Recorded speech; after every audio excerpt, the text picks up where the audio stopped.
Thank you.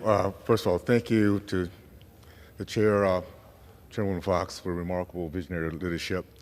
I'm going to speak to the ACE Act, which is a part of the End Woke Higher Education. Our nation's education system is built on the fundamental values of free speech, freedom of religion, and the guaranteed rights of hearty and healthy debates. These core principles are so inherent to America that we often take them for granted. We, over time, assume that these freedoms will always be safe without any effort on our part to protect them.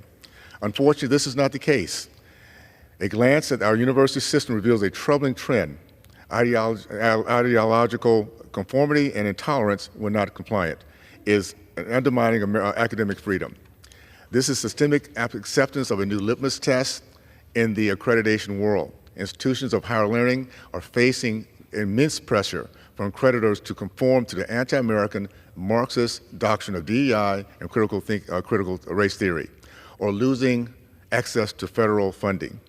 This is not the education our founders envisioned in their quest for America to continue to be a more perfect union.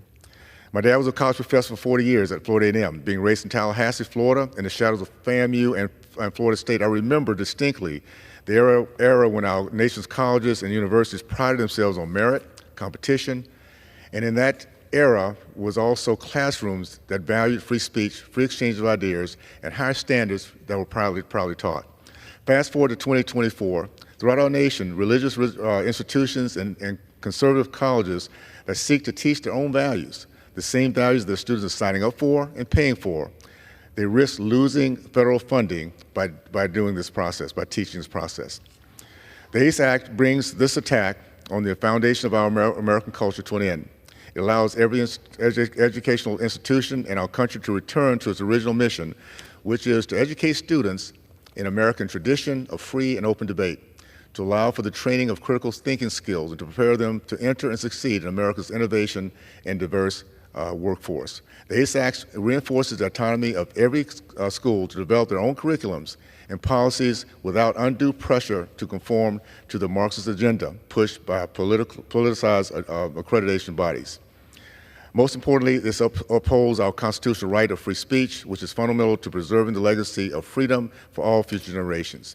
I urge my colleagues to join me in defending the basic American rights afforded us by the Constitution and support the ACE Act. H.R. 3724. Thank you, and I yield back. Gentleman yields.